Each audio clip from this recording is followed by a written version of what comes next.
You're listening to Boomers Today with your host, Frank Sampson.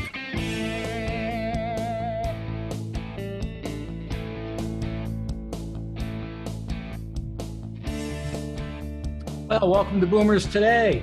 I'm your host, Frank Sampson. Of course, each week we bring you important and useful information on issues facing baby boomers, their parents, and other loved ones.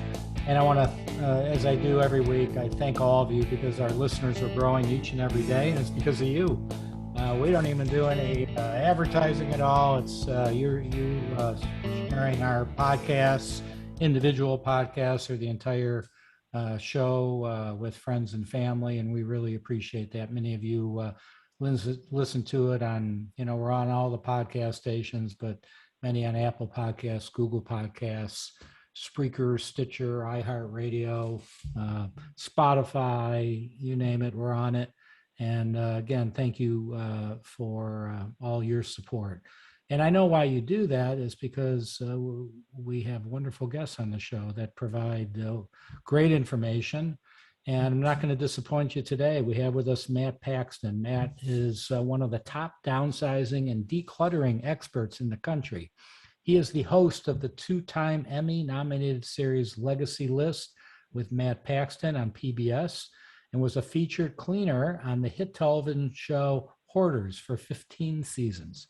Matt is also the author of the best-selling book, Keep the Memories, Lose the Stuff. Paxton started cleaning out houses after his father, stepfather, and both grandfathers died in the same year, and is the reason Matt has been working with families struggling with hoarding and downsizing for 20 years. Matt appears regularly as a public speaker, television guest, and radio personality, helping families and companies find the upside of downsizing. So Matt, it's certainly an honor, a pleasure to have you on Boomers Today. Really appreciate it. Well, thanks for having me, man. Yeah. So, I touched upon it in the intro, kind of how you got into it a little bit, but maybe give us a little more detail, how you obviously went through it with family, but share whatever you'd like to share and kind of how you got into it. Yeah, I mean, I was a 24-year-old kid, and all the guys that raised me died.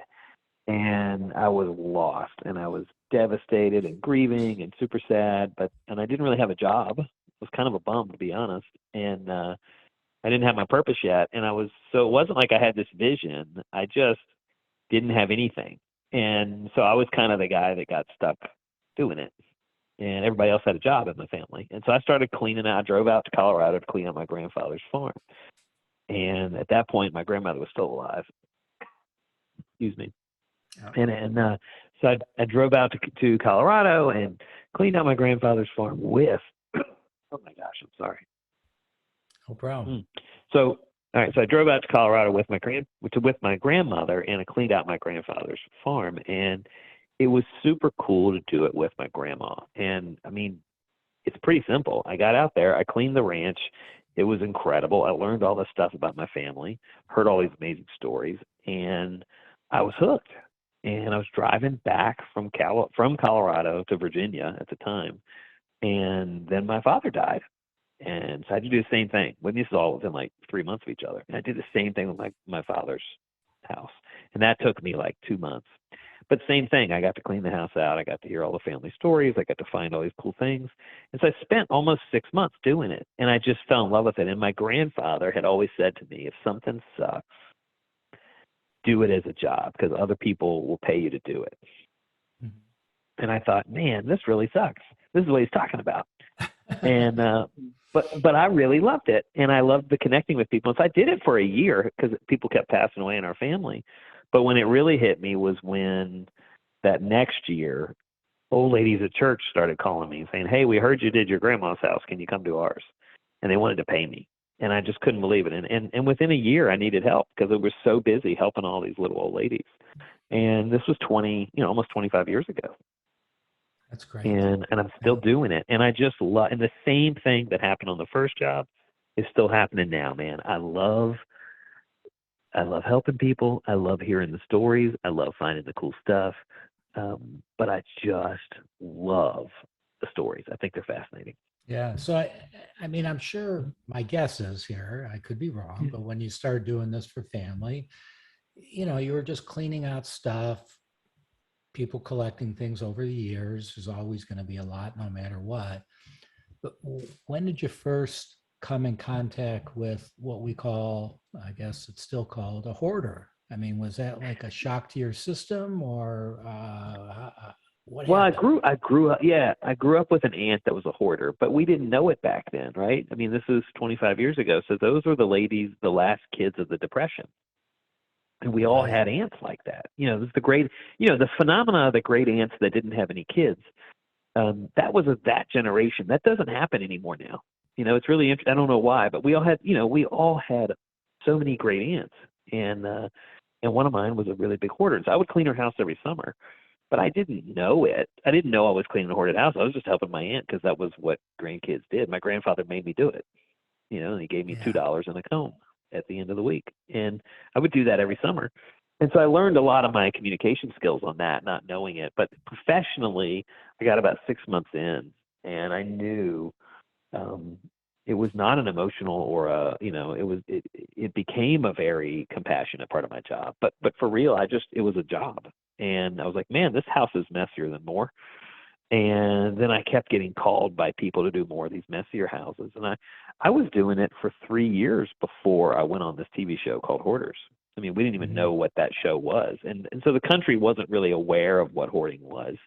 I will tell you, when we started 25 years ago, most of my clients, they fought in the war.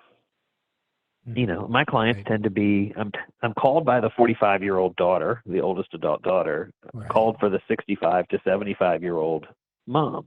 Well, those ladies that called me 20 years ago are now the 75-year-old mom, right? But Yeah. the reality was, they were, back then, it was just, if you look at the economics of it, it was, after the post-war, people bought a house on a GI Bill, and they filled the suburbs were created, and they filled the house with stuff. And so that's what I was really coming across. And every generation has the same stuff, believe it or not, like within about 10 years. And I just became really a student of what is the stuff, what am I finding, and where do they hide things? And I mean, there was this like whole run of, we would find these World War II army trunks, and there was like a little hidden compartment in the back, and the guys would put pictures of their girls, letters from their Mhm. girls, in these little hidden compartments, or money. And we learned that they were always hiding money in there, and so we'd find a lot of money, and it was really cool. Now that's something that doesn't exist currently, but 20 years ago that wasn't normal.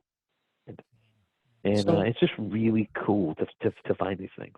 yeah. So, I mean, do you personally, or the people that are in this line of business, uh, are they also getting into uh, more, whether you call them executive sales, or I don't know if they'd be auctions or whatever, because maybe there's some valuable things that the family may not need, and it's maybe too valuable to toss. So how does that work? Yeah, I mean, there's ethics in the business of this, right? And I don't think it's ethical for the cleaner to be the seller. And Gotcha. so we will recommend them. Gosh, I'm sorry. Oh, I that's all think it's right. unethical for yeah, I think it's unethical for the cleaner to sell it, and we don't participate in the sale of it. What we do is we find a specialist that knows how to sell it. And so Gotcha. my main rule to the listener on this is, um, there's rarely a situation where every item in the house should be sold at the same place. It's often that, like, car needs to be sold to a car guy. Furniture needs to go through a different method. Basically smaller than a bread box, you can sell online. And I typically Yeah. there's a couple websites I use for that. I'm not big into yard sales. I prefer auction sites. And I prefer websites, because the more things you can sell online, the better, because you just need two people, right? One person, it's a yard sale, and you're bidding against yourself. Mhm. And when you're dealing legally with, if someone is the probate officer, or if someone is, has to take this, someone is involved, someone is legally responsible for the items that have to be sold. And I just think it's really important that you get the highest value for that. And so we pass it on to experts locally or regionally or nationally. But for me, it's, you want two people bidding on something, because then you got a bidding war, and that's how you get the price up. And online auctions will tell you what the true price is, right? Something's only worth what an independent third party will give you for it. And if you put that item, if you know, Mama's prize china, that is the best stuff in the world, right? It's the fancy china, and it was so important 20 years ago. Well, now nobody wants it, right? And you go to sell it, and you get a $5 bid. Well, like it or not, that's what it's worth now. If it's been online for 10 days and no one buys it, then it's not worth anything. Yeah. And that's just the reality of it. But then we've had other things like, you know, we had a grandfather clock that nobody wanted. I mean, nobody wanted it. Yeah. And even the mom didn't want it. And we put it online, and that thing went for $28,000. Wow. Wow. All of a sudden, everybody wanted it. You know, it was really So- interesting. So, you know, you just never know until you get it online. So, Matt, what are some of the kind of the top challenges you have to deal with the families? I mean, is it usually that 45-year-old daughter? Is it usually that No, it's elderly the sister person? Yeah, it's usually the sister that lives out of town. That's the challenge, right? It's the younger sister. Okay, It's got the it. younger sister, and I know your business. You know what I'm talking about, Yeah, right? The oldest sister stays in town typically, and I'm talking generically here. But you know, and there might be a guy listening who's the oldest sister, right? Who's the oldest daughter. But what I'm saying is, like, you typically find the one person that stays locally, and they do 90% of the work, right? And then the younger sister comes into town and tries to take over when life happens. And that's the family dynamics that are challenging. Or there'll be one item that everybody wants. And, you know, I would say, believe it or not, the hardest challenge is people call me and they're stuck and they don't know where to start. And they'll be like, okay, we're downsizing. We need to move right now. I go, great. Where are you moving to? And they go, I don't know.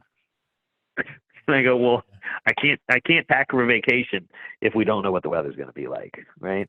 And so we really have to work. It's funny. Ironically, we have to work with placement specialists locally to help them know where they're going, because if they don't know where they're going, there's really no reason for us to clean out the house yet. Yeah. So going back kind of the hoarding side of things, you've been doing this for several years, and you've developed kind of a scale. I guess it's known as the Paxton hoarding scale. Can you talk to us a little bit about that?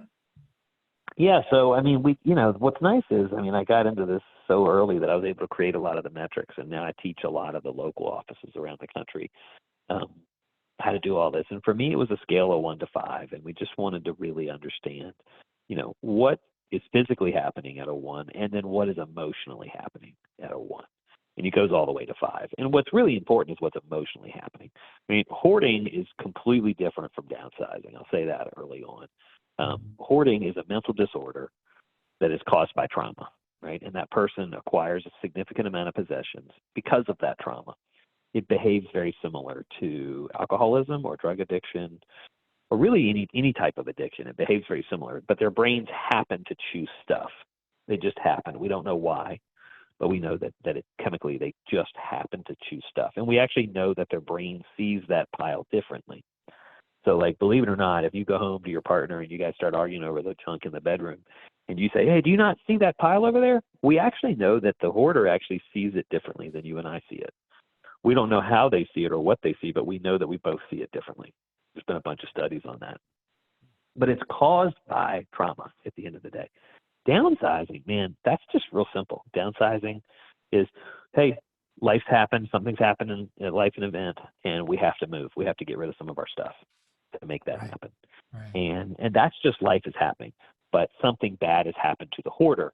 That's what causes hoarding. And so my scale is really significant, where it lets us know, like, okay, at a 5, a 5, you're talking, you can't see the floor, you can't see the walls, you can't see through any windows. There's hundreds of cats, lots of animals. It's, the items are all destroyed. There's significant trauma there, significant trauma. And you have to really treat the trauma with therapy. You can't treat it. It's not about, we won't even clean a house at that level. What do you do? You recommend therapists that specialize in that before you can on a level on a level 5, there's 2 things you can do. You can wait for the person to pass away, which is often the easiest, or you can send someone to therapy. Lots of different types of therapy, but you got to find one that fits them. Sometimes it's just volunteering, believe it or not. Hoarders are very caring people. And if the person, let's say, won't go to therapy, then there's nothing. My teams, we won't clean it because we know mathematically it won't succeed. Like if your goal is to clean the house out and leave the hoarder in the home, if they don't go to therapy, there's zero chance of it succeeding. And so we think it's unethical to take the money if we know that it won't succeed, right? And the only way to succeed is they go to deal with the trauma. I mean, if you have a buddy that's an alcoholic and you throw away his beer, have you really cured anything? No, they have to go to some type of trauma. But a lot of times, we'll have some older clients and, like I met a 90-year-old guy a couple of years ago. He's 90. And the daughters are just, the young 70-year-old daughter, it's just incessant on them cleaning up the house. And I was like, ma'am, he's 90. Let him be. Call me in 2 years. Like this is silly. We could clean it in 3 days if he's no longer with us. And sometimes you're better off just letting life happen, and then we clean it out. But the hoarding is really tough because it's so messy, and and a lot of times it ties up assets, financial assets that allow you to go to the next place of living. Yeah. And so I will say sometimes, lately in the last 5 years, actually, I'm really for sometimes just letting the hoarder sell the house as is and moving on. Do you have any recommendations to our listeners who may have someone in their family who they think is becoming a hoarder? They see it starting to happen and it's starting to concern them. What, just like you brought up alcoholism, somebody starts drinking a little too much and maybe you're noticing it before it gets bad. Anything? Yeah. So if you've got, well, remember you love this person. And so you want to communicate with them properly. And I'll tell you, it's more of what you say and where you say it. So rule number one is if you see the hoard, if you can see the piles, you can see the hoard, don't talk about it. You need to do that outside of a house. You need to do it like on the way home from church or at an ice cream parlor or at a coffee. Do it somewhere away from the home. Because if you're in the home, you're too close to it and it gets real personal. Also, you got to remind them that you love them. You really, really care about them. If you start with the yelling and it's not going to work. So it's really got to be as positive as possible. And I will tell you, plant seeds of positivity. Like it's not a 2-hour, it's not a 2-hour conversation where you're going to get, you're not going to fix 40 years of trauma in a 2-hour conversation just because you love them. So you really got to say, hey, we'd love for you to go to therapy for a little bit before we talk more about this. Is that an area you provide guidance with if you ever talk? We can. I've written a book about it called Secret Lives of Hoarders. It walks you through the whole process, or I'm happy to talk to families as well. If it's where it really becomes bad is if it's the whole family home, right? And mom and dad live in it still, and it's become a hazard. Like mom can't live there, or like, mom can't even get a wheelchair in the house anymore. So it's an age in place situation, and their money is all wrapped up in the equity in their home. Well, that's a situation where we have to solve it, right? And so, we'll advise you. We'll either connect you with someone locally or we'll advise you online on how to actually get through this. Got it. So Matt, we're going to take a real quick break, I promise. And when we come back, give you the opportunity to tell everybody a little more about your book and how they could get more information. And I have more questions for you as well. So we'll be back in just about 30 seconds. So do you know anyone who may be concerned about an older driver? Well, Senior Care Authority's Beyond Driving with Dignity program is a facilitated self-assessment program for older drivers. This program has been designed to serve as a vital tool to facilitate older drivers and their families as they make appropriate decisions regarding the future of one's safe driving career. If the individual is a safe driver, an advisor will provide him or her with strategies to how to remain a safe driver as they progress through the aging process. If driving retirement is the appropriate decision, then the individual and their family are offered possible alternatives, resources, and a specific plan to ensure a smooth and successful transition from the driver's seat to the passenger seat. So to learn more, go to www.beyonddrivingwithdignity.com or call 877-907-8841 to connect with a Senior Care Authority advisor in your area. And we're back on Boomers Today with Matt Paxton, who is one of the top downsizing and decluttering experts in the country. So Matt, I know you've written a book. It's commercial time. Go ahead, tell them. All right. Learn more about you, your book, and then any input that you could give our wonderful listeners here.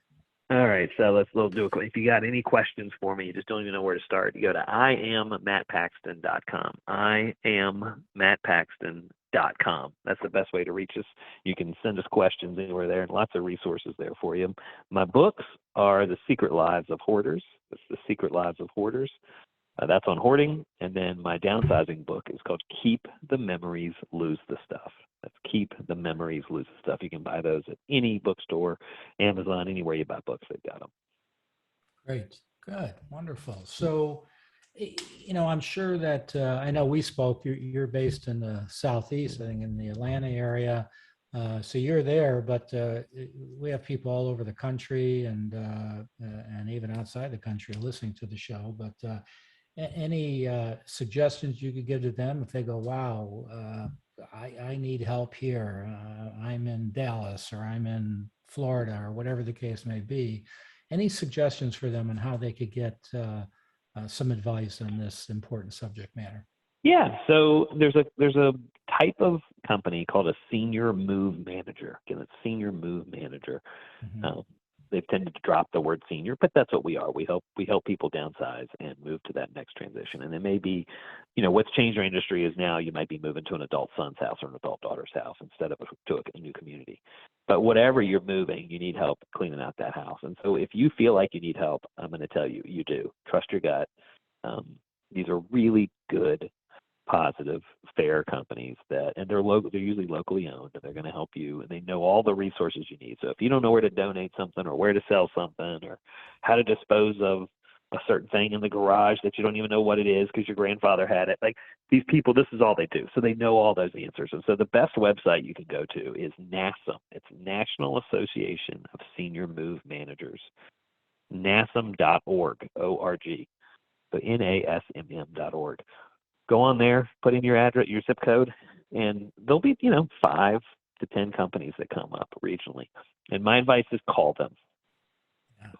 Get to know a couple of them, 1 or 2, even maybe 3, and make sure you like them, because the personality match is really important here. You're going to spend a lot of time. You might spend a month with this family, and you want to spend as much time with them as you can. And if you do, you want to make sure you like them. And so, like, I had one lady. Like, I use humor a lot. If you can't tell, humor is a huge tool in my business. But if you don't think I'm funny, I would be a nightmare, right? And I had one lady that, after the first day, I realized I was like, "Ooh, I'm the wrong person for her." And so I called one of my competitors, we're all very good friends locally, and I said, "This lady is better for you." And so we worked out a way to just trade. And the client was very appreciative, very appreciative, because you need the right person for you and your family. Talk to us about situations you run into. Let's say it's not a hoarding issue, but the individual or the couple or the family is just having trouble letting go of certain items that they shouldn't keep. It's time, right? I mean, how do you deal with that? It's the emotional roadblocks, right? This is not a physical thing. It's the emotional. It's the kids' mediocre art, right? We don't need it. It's those kids that made that art now have kids of their own. Like, it's not something you need, but mom or dad are having a really hard time letting go of it. So believe it or not, the answer there is to celebrate. You really have to celebrate the person behind it. And so, believe it or not, I tell people to create a legacy list. And that's actually the name of my show. The name of my show is called Legacy List. And it's on PBS. And what a legacy list is the top 5 items in your home that matter most. And I want you to create that list, and then I want you to tell the stories. And telling the stories is the most important part, because we hold on to stuff because we love the people, right? It's not really about the stuff. We hold on to the stuff because we love the people that are attached to that stuff. And so what I've learned over my long career is the more you tell the stories of your loved ones, the easier it is to let go of their stuff, because, you're saving the 4 or 5 most important things. But by the time you get to the back of the garage and you have your grandfather's, Folgers can of nails, you don't need to keep that, because you've already celebrated the man. Right? And so, believe it or not, telling the stories is so important. And there's lots of different tools you can use for that. I tend to use an app called Artifacts, ARTIFCTS, artifacts.com. It's a great app. And it really lets people You can take a picture or a video of the item, and then you tell the story. And so you have the picture of the item, and then you have a video or an audio of you telling all the stories, and then you can share it with everybody. It's a really easy, simple way. It's very affordable. So you don't have to bring the family in and go, hey, before I toss this, I want to tell you the story on this. You do a video. No, and we just do a video of it. And like we started, and you can share it with all your family. So we've actually started doing things where we'll we're in there cleaning, and there's like maybe 20 items that day that the family's not sure of. And we'll do the video. We'll take a picture, and then I'll have I'll record her doing the stories, and then we share all the items online with the family. And then the family can say, oh, well, I want this, and I want this, and I want that. Because now they know the story, the item's a little more important. That's great. So where do people start? I mean, if somebody's listening to this, or even they kind of were at that stage that, maybe it's time. I mean, at what point should you or an organization like yours be brought in? When they're ready to move, or maybe before that, if they're planning to move in a year or two, and maybe they just want to start going through things? Or am I talking something that just never happens? I always wait to the end. No, you're right. I mean, ideally you want to start 2 or 3 years ahead of time, right? Because you don't want to spend, what I hate is that so many of my clients have to spend a whole year downsize. Like, think about it. We got 20 years left, most of us, 30 years left. Do we really want to spend an entire one of those cleaning up our past? I mean, that's kind of silly. I want to be hanging out with my wife, having a good time. I want to enjoy life. That's why I worked so hard, man. I'm retired. I want to get in trouble for grabbing my wife's butt, when we go for coffee. Like, that's what it is, man, not spending a year going through Christmas cards of people that we don't remember who they are anymore. And so I really push, like, man, you got to start small and you got to start often. So that's really the key there, right? Like, you really want to start early. And if you're like, man, we're probably going to leave in the next 5 years, well, then that's when you want to start saying, we're going to work an hour a week, right? And that's it, an hour a week. So I always say start somewhere small, like, don't start in the attic. Don't start in the garage. Like, the guest bedroom closet is a really good one. It's half wrapping paper anyway, and photos. But, like, start going through the boxes of photos. That's a good one, believe it or not, because you can pull that out downstairs while you're watching TV. You can do that 15 minutes a night, 10 minutes a night, or you could do it 1 hour, one night a week, right? But really focus on small. Don't go very long, and just enjoy the process and tell the stories. And, on the pictures, believe it or not, I mean, we could do a whole podcast on the pictures, but one thing I do on pictures is get rid of the duplicates. Get rid of the generic landscapes, which is just a beach. You don't know what beach. There's no one in the picture. It's just a beach or just a mountain, right? So generic landscapes, the duplicates, and then the negatives. You've never used them. You're not going to use them now. When I get off this call, I'm going to start. You talked me into starting. Yeah. That's great. Yeah. I mean, and then believe it or not, pictures of people you don't like. We keep pictures of people that we don't like. So if I was listening today, I would start, and I'm thinking about the next 5 years, I'd start with pictures, spend 6 months doing the pictures. And what that's going to do is going to give you confidence to go to the next place, right? And then you start in the closet, and then you start on your clothes, right? But I would really keep it to an hour. Don't do more than an hour or 2 hours a week, because the whole point of this is to live. It's not to live in the past, it's to live in the future. So let's just keep it small and start often. Now, if you haven't and you're in trouble and you got to move in a month, well, then that's when you call a professional to come in right now, and just go to NASM.org and find the right person. And they'll come in, and they can pretty much do any house in 2 weeks. Any of us can do a house in 2 weeks if you have to. Hey, Matt, thank you for joining us. You've been a very educational and entertaining guest. So share with people your website again. My website is IamMattPaxton.com. Great. Thank you so much for joining us, Matt, on Boomers Today. And thank you, everybody, for joining us. Please be safe out there. And we'll talk to everybody next week. Thank you all. You've been listening to Boomers Today with Frank Sampson. To learn more about today's show, visit boomerstodayradio.com and join us next time for another edition of Boomers Today.